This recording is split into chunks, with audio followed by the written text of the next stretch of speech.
Hi, and welcome to another episode of The Brand Couch. My name is Haley, and today I am here with Anette, who is the founder of a company called AWAN. Hi, thank you for being here today. Thank you for having me. Yeah. So first I want to say I'm a big fan of AWAN. I'm a customer. I've been buying clothes. So I'm really, really happy that you're here today. Maybe you can explain a little bit about who you are and about the company itself. Okay, yeah. So my name is Anette. Personally, I am an entrepreneur, a creative, dreamer, doer, a mother, woman. But I'm also the founder of AWAN, which stands for As We Are Now. I have been for the last 4 years-ish, which is a direct-to-consumer, value-driven fashion brand based on circular principles. Yeah, in a nutshell. Yeah, and obviously we're on a brand couch, so I want to kind of jump right into the brand because you have a very strong purpose. And me being a customer, I kind of see all the touch points in the communication, and it's very clear to me that you have this purpose around sustainability, as well as this kind of comfort first for women fashion purpose. So maybe you can explain a bit more about that. Well, I never wanted to just launch another fashion brand. The world doesn't need just another fashion brand. In fact, the world needs less brands that are, continuing to be part of the problem of sustainability in apparel and fashion. But also, I wanted to create something very personal for myself. I've been an entrepreneur for many years, and if I wanted to continue on that entrepreneurial journey, I wanted to create something that was a personal journey as well. So when I was pregnant and I had time to think about my own journey and my entrepreneurial journey, it just made sense to me to try to solve a problem that I was experiencing every day, which was like, I don't have the clothes that make me feel good about myself, that I also feel like I look good in, that is also the problem for why I'm not wearing most of the clothes in my wardrobe. Yeah. And when I started to explore more that why aren't there better, comfortable clothes for women available, it just like opened up this huge white space that I wanted to explore even further. And then I realized there's a really strong link between that and sustainability. Yeah. So you saw the gap in the market and you said, I know that there's this problem and I want to kind of fix it in this sustainable way. And that's what I think is really interesting and I keep saying it, I'm a customer because I have like all three of the Captain long sleeve colors and I love it. But it's not just about the kind of the material being sustainable. It's about the versatility and the adaptability. Yeah. And no matter what phase of life you're in, whether you're pregnant, whether you're like one day not feeling good or one day feeling really good, the outfits and the clothes look extremely good. They're very flattering. And so it means it can kind of last for a long time. So with that kind of in mind, how have you gone about the operations and the design of the clothes to fit your purpose, the sustainability and the comfort? So I think I was lucky in the sense that I had a lot of production and product development experience before I started the brand, and that helped me a lot to just like nail immediately what is it that I wanted to do. And obviously as a woman directly in my own target group, I also just like I felt the need so strongly, so it was kind of easy for me to start to design exactly what I was looking for as a woman going through many transitional phases in life and wanting clothes to kind of be with me throughout that life journey without looking like, oh, she's just dressing for comfort, she's given up on herself in a sense. So it's kind of like the concept and the idea what you try to do, and then it's the know-how of how do you do it, like what type of fabrics do you need, how does it fit, like it needs to be intentionally designed, as opposed to just like something that a few people look good in, which has been the problem in fashion. I think that fashion has been for just like one very limited mold. And then it's a lot of testing. Like I started AWAN with a Kickstarter campaign, which I think is a great way to test an audience because you get immediately that kind of direct feedback loop.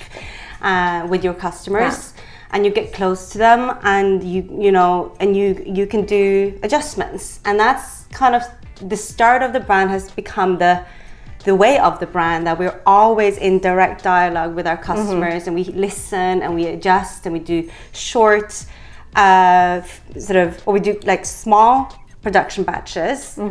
Often we try to, so that we can pay attention to those comments and adjust and improve all the time. Yes, because I've actually noticed this, that you have your kind of archive ones that you put out at a lower price, so that you can kind of bring in the new ones that are I guess adapted to what the market is. Yes, and it's an interesting process, because when we upgrade a product based on a lot of the recent feedback, it's not necessarily the best product for everyone. Someone prefers the older version, because it might just be that, oh, I love this fit and the design, but I want it to be even more versatile. So we up the gram weight of the fabric a little bit to make it a bit thicker. But then other people were like, but I prefer the old one because it was even more breathable, and for me, when using it as loungewear, it kind of just depends on how you wear the clothes.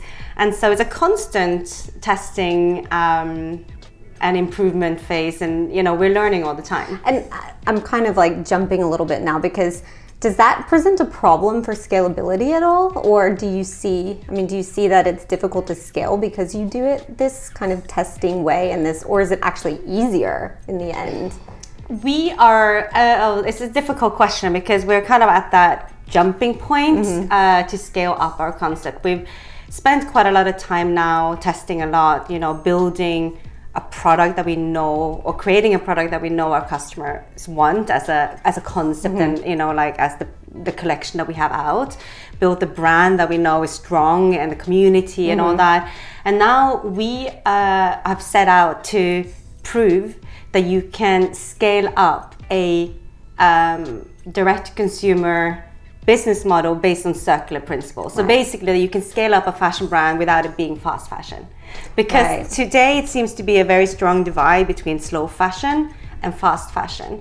And I feel like when you say slow fashion, it kind of doesn't sit 100% with me, because does that mean that because you're sustainable, it has to, you can't become big and sell a lot of items of the same, which that is completely not true, because I buy a ton. So where are you focusing a bit when it comes to the markets? I know you're in Sweden and Norway, but are you looking other places to kind of grow and develop, or? Yeah, and that's also a journey to understand where you focus your efforts. I mean, we are an international brand. We sell to the whole world pretty much through our own online sales channel. But you need to focus, you're a small brand with limited budgets, so where do you focus your attention? And of course, it's been easiest for us in Norway, where we have our network, and we it's easier to get press and ambassadors that are high profile women to come on board, because they know me and they know the brand better. So I would say 60-70% of our market is in Norway, and then half of our team is in Sweden. We were invested in by Antler in Stockholm. We have been part of an incubator in Stockholm, and so we've kind of started to gain more and more momentum there. So that's our second biggest market. And then for some reason, without any effort, just outside of like digital marketing, it's been Iceland and Netherlands, Denmark. That has really jumped taken to the brand with very minimal effort. So what are some of the biggest challenges that you faced if you were, speaking to another startup that was in your kind of position, going from this startup phase into growth mode and scale up? What are the biggest challenges you faced over the years? I mean, definitely the biggest challenge is your time, the focus and prioritization. I am a mother, I have a family, and having a startup is extremely time consuming. So to balance out so that you are actually, you're healthy enough to be on this journey, and you give enough attention to the people that matter the most to you, while at the same time you're nurturing this baby that is also your startup. It's a balancing act that you're like constantly, I think, working on. So that is the biggest, I think that's always the biggest challenge, and how you approach it, or your balance in that is what you need to find. Okay, so what we like to do in the Brain Couch is kind of have the person give a bit of advice. What is your maybe number one piece of advice you would give along the way? From a brand perspective, it's just never, what's the word I'm looking for? You know, the importance of the brand. I think that maybe as a fashion brand, you are more aware of how important it is. But I think that many other startups underestimate, that was the word I was looking for. They underestimate the importance of building a strong brand, basically. And that's it right there. Like that is something that we harp on quite a bit, is don't neglect the brand part of it and the kind of purpose in who you are, because that translates really to like investors, to the people you're trying to sell to. I mean, it really translates over. And I think that AWAN has done an extremely good job at building that brand and really focusing on what you stand for. So thank you. I think that's amazing. I think that's pretty much all we have time for today. Thank you so much for being here. If you would like to check out AWAN, you can go to aswearenow.co. And you can find Anette also on social media, LinkedIn, Instagram, etc. So thank you for being here and have a great day. Bye for now.